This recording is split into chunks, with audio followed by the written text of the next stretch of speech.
In 2016, a couple was walking up this dirt path on this wooded hillside when they came up to this huge barbed wire fence. And all over this fence were signs saying no trespassing and warning people that what was on the other side of this fence was very dangerous. But the couple ignored these signs and slipped through a break in the fence to the other side and just kept on walking. Minutes later, that couple would come face to face with a monster.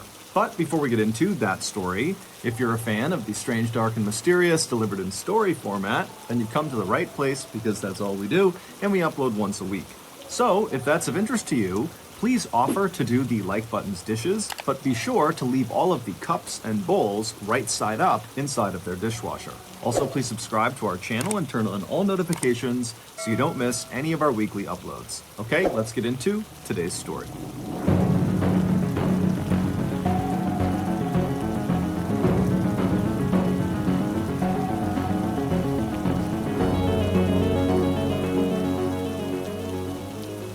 While she was in high school in Dayton, Ohio, Raquel Bain became known as a bit of a thrill seeker, primarily because she would do something called car surfing, which is exactly what it sounds like.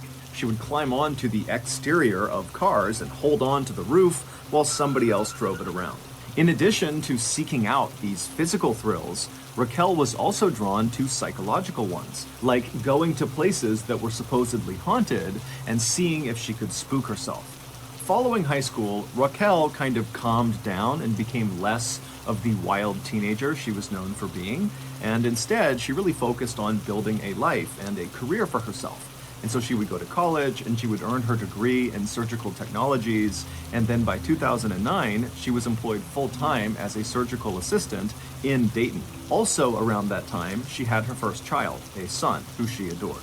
But despite creating this life full of stereotypically adult, mature things like having a career and starting a family, deep down, Raquel was still very much the thrill-seeking wild teenager she was back in high school. But as an adult, she just never had time to go seek out those thrills. So, with that in mind, fast forward to April of 2016. By this point, Raquel is 26 years old, and that month, a very rare weekend popped up where Raquel did not have to work and she didn't have any childcare responsibilities. And so, wanting to take advantage of this free time, Raquel asked her boyfriend, 41-year-old David Nee, if he would join her on a road trip that weekend to Louisville, Kentucky, where Raquel wanted to check out the infamously scary Waverly Hills Sanatorium. Back in the 1900s, Waverly Hills was a place where tuberculosis patients were sent. Tuberculosis, or TB for short, is an infection of the lungs and it can be deadly. Today, there's a cure for it, but back in the early 1900s, there wasn't. And so most of the people who went to Waverly Hills died there, and usually very slowly and painfully and in total isolation from their families, because in virtue of being sent to Waverly Hills, they were effectively being quarantined to stop the spread of the disease. Waverly Hills would eventually shut down permanently in 1961 because by that point the cure had been found, and after it shut down, the building basically just sat there. Nobody else came in and turned it into anything else. And so this building is basically abandoned, and lots of people began sneaking in to see what it was like in there, and a shocking number of these trespassers reported seeing ghosts inside. Today, the sanatorium is still very much in the same condition it was left in, but the Waverly Hills Historical Society has stepped in and made it very hard for people to sneak into the building. However, knowing people do want to go in and look around, the Historical Society has begun offering guided tours of the sanatorium, and these tours are given exclusively at night to increase the spooky effect. And so David, who had only been dating Raquel for a month when she asked him to come with her to the sanatorium, he was not really that keen on doing this. It did not really appeal to him to go walking around this totally terrifying place, but he could tell it was important to Raquel. She was really excited about it, and so he agreed to go. A few days later, on the late afternoon of April 23rd, the new couple left Raquel's place, they climbed into the car, and they began driving south. 3 hours later, they arrived in Louisville and they stopped to get dinner.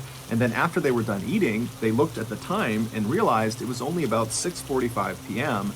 and the tour they had scheduled at the sanatorium was not until 10 p.m., so they had a few hours to kill. And before David could suggest anything, Raquel already had the perfect idea of how they should kill this time.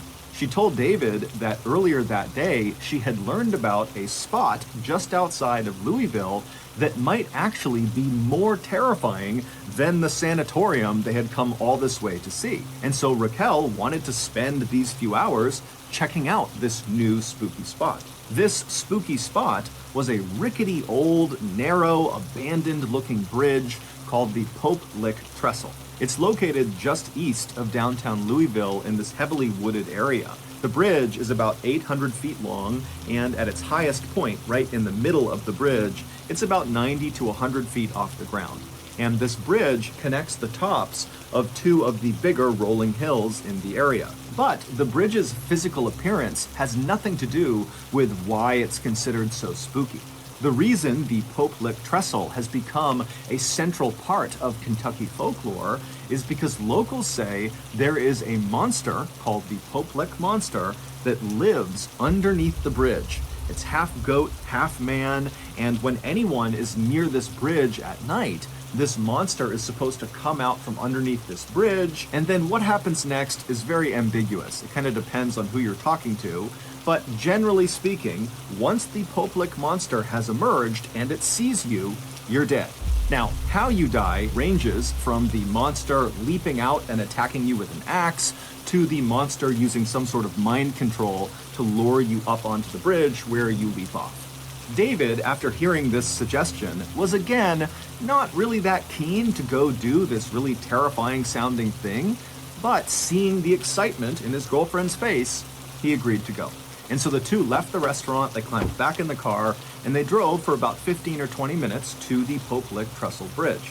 The bridge actually passed over a relatively main road, and so the couple parked just off the side of this main road, and then once they were outside, they began looking for a pathway up this hillside to get up to the bridge. And very quickly, they found a well-worn dirt path that snaked up the side of this wooded hillside that looked very much like it would bring them up to the bridge. So with Raquel in front and David behind her, they began walking up this dirt path. And as they're walking, they start to see signs that clearly say, no trespassing. But they ignore them because they're looking at this path thinking, okay, lots of people clearly come up here, so we've got to be okay. And so they keep on walking up this path, and they're getting closer and closer to the top of this hill where they think it's going to connect with this bridge. And right as they're getting close, they see there's this huge chain link fence, this 8-foot tall chain link fence with barbed wire across the top that extends in either direction out of view. And so the couple walks up to this fence, and there are more signs that say no trespassing, private property, and there are additional warning signs saying that what is on the other side of this fence is also just plain dangerous, so turn around and leave.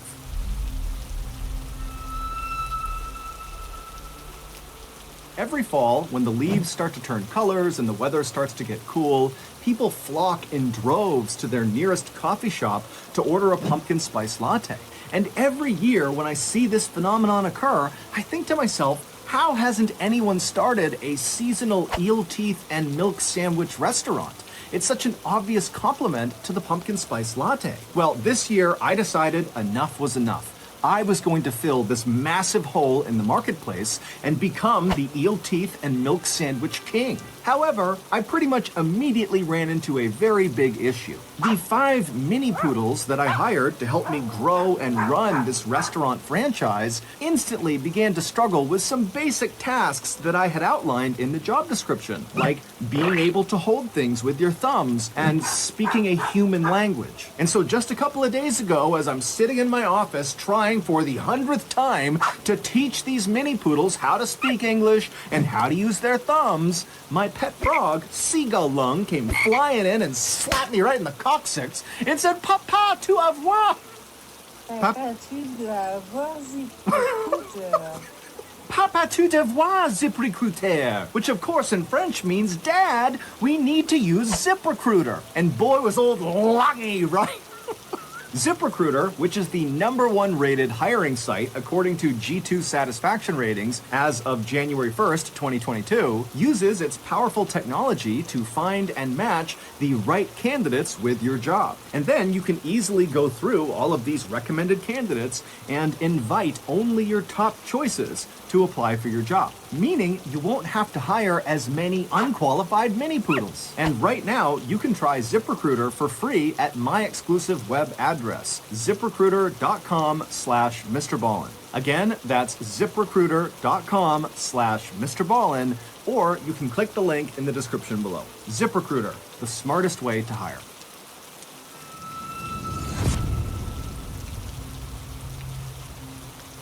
As Raquel and David are staring at all these signs and this fence, they see, not far from the path, somebody had clearly bent 2 of the fence posts and created a narrow gap in the fence that you could slip through. And so from David and Raquel's perspective, that looked like the way other trespassers must have found their way up to the bridge, and so it must be safe. And so once again, the couple disregarded all the warnings. They made their way over to this gap in the fence, they both slipped through, and they kept on walking up the hill. Just a couple of minutes later, they reached this clearing, which was at the top of this hill, and once they were in this clearing, they were able to turn, and they could actually see the bridge. It was only a couple hundred feet away from them, and it was totally intimidating. By this point, it's totally dark out, and from their perspective, all they see is this very narrow bridge that they know is 100 feet off the ground at certain points, and they can see there's no guardrails on either side of this bridge. It would have almost looked like a tightrope kind of extending off into the darkness. But even if the couple was really intimidated by the sight of this bridge and with all these warning signs before it, they were able to put their fear aside and just keep on going. And so with David now in the lead and Raquel behind him, they walked the couple of hundred feet over to the start of this narrow bridge, and when they got there, without actually stepping onto the bridge, David came to a stop, he turned around to face Raquel, and he gestured for her to come stand next to him so they could take a selfie with the bridge in the background. Because David at this point is thinking, we're not going to go on this bridge. We're just going to look at this bridge, take some pictures, and then we'll go. But Raquel, who he's looking at, gesturing to come stand with him, just walks right past him onto the bridge and takes several steps out onto this narrow, rickety old thing, and then she stops, turns around, and gestures for David to come with her and walk across the entire bridge. And David, again, is having his second thoughts, but he sees Raquel wants to do this, and so he agrees to go. After they had walked about 100, maybe 200 feet across this bridge, the two of them just started laughing because it was totally exhilarating what they were doing. Not so much the quest for the Popelic monster, but rather the very real risk they were taking walking this tightrope bridge in the middle of the night. The couple would continue to very cautiously but quickly make their way across this bridge, and when they reached about the halfway point, when they were at the highest point from the ground, the bridge itself begins to shake. And then from behind them, they hear this loud grinding sound. And so the couple, they whip their heads around and they see there are these two bright glowing lights that are looking right at them all the way on the start of the bridge. And they realize it's a train. When Raquel and David walked up that dirt path and snuck through the fence and reached the top of the hill and could actually see the Popelic Trestle Bridge, they would have also seen the train tracks in the hillside that clearly extended onto the Popelic Trestle and went across the bridge. This was a train bridge. They would have seen that. But it's assumed that the couple, who didn't live in the area and so didn't know much about the Popelic Trestle, it's assumed they thought, well, this is a train bridge, but it's got to be abandoned. It certainly looks abandoned, and it does. It looks totally old. It does not look active, even though it is. Or the couple thought, well, this is just an old train bridge. It might be active, but surely no train is going to come through anytime soon. We can get across the bridge before a train arrives. But, of course, they were wrong. When the couple turned around and saw these two headlights bearing down on them, they quickly realized they would not be able to outrun this train. The train's clearly trying to stop. It has seen them, it's hitting its brakes, it's sounding its horn, but it's just clearly moving too quickly. So they cannot run to the other side to safety. And because this bridge was meant for a single train to pass through, there was no other track they could just jump onto to avoid being hit. And there were no walkways on either side of this railway. And so literally all they had was the track that this train was going to cross over, and they were on it.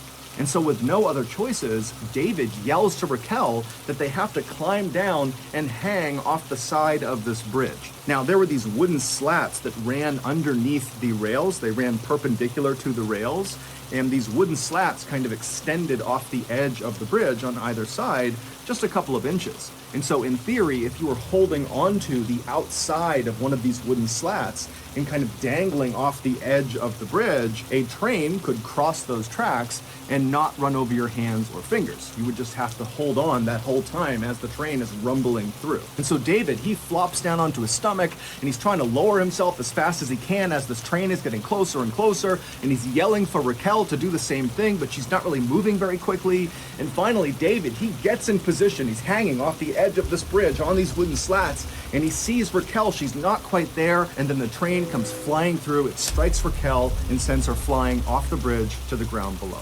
David would somehow manage to hold on the whole time as this train went past him, and then once the train had passed him, he pulled himself back up onto the tracks. He ran the rest of the way across the bridge. He went down that hillside, and when he found Raquel, it was immediately apparent that she was deceased. In the end, the railroad was not issued any citations or sued for negligence. It was determined they did their due diligence by setting up that 8-foot-tall barbed wire fence with all those signs telling people to stay back and warning people about the hazards of going past this fence. And so it was actually David who got in trouble for this tragedy. He was cited and charged with a felony of unlawfully disrupting and or delaying a train, causing financial damages. He would plead to a lesser charge of trespassing and would be fined $2,300. Shockingly, this tragedy is just one of many that have occurred on the Poplick Trestle Bridge. Since the bridge's construction in the 1800s, there have been dozens of people who have died on this bridge. And several of these deaths, many of them fairly recent, the last 20 or so years, have occurred under the same conditions as Raquel's. People went looking for the Poplick monster and then were struck by a train. So that's going to do it. If you got something out of today's episode and you haven't done this already, please offer to do the like button's dishes, but be sure to leave the cups and bowls right side up in their dishwasher. Also, please subscribe to our channel and turn on all notifications so you don't miss any of our weekly uploads. We now have a podcast called the Mr. Ballin Podcast that puts out brand new exclusive stories on Monday mornings, and on Thursday mornings, we put out remastered audio of our best YouTube videos. That podcast is available on all platforms right now, but in just a couple of days, on November 1st, 2022, it will only be available on Amazon Music. We now have a registered 501c3 charitable organization called the Mr. Ballin Foundation that makes it as easy as possible for you to join me, my family, and my team in supporting those whose lives have been most impacted by violent and heinous crimes. Monthly donors to the Mr. Ballin Foundation Honor Them Society will receive free gifts and exclusive invites to special live events. But the real reward is helping to create a new ending to the story for victims of violent crime. Go to MrBallin.Foundation and click on Get Involved to join the Honor Them Society today. We also have 2 additional YouTube channels, Mr. Ballin Shorts and Mr. Ballin en Espanol. We also put out near daily content on TikTok, Facebook, and Snapchat. All of those channels are just called Mr. Ballin. If you want to get in touch with me, please follow me on any major social media platform and then send me a direct message. My username is just @Mr. Ballin, and I really do read the majority of my DMs. We also have some really cool merchandise, so head on over to shopmrballin.com to have a look. And if you have a story suggestion, please submit it to our subreddit just called Mr. Ballin. It's linked in the description below. So whether I see you on Instagram, Twitter, TikTok, Reddit, YouTube, Facebook, other YouTube channels, the podcast, wherever, just know that I really appreciate your support. And until next time, that's going to do it. See ya.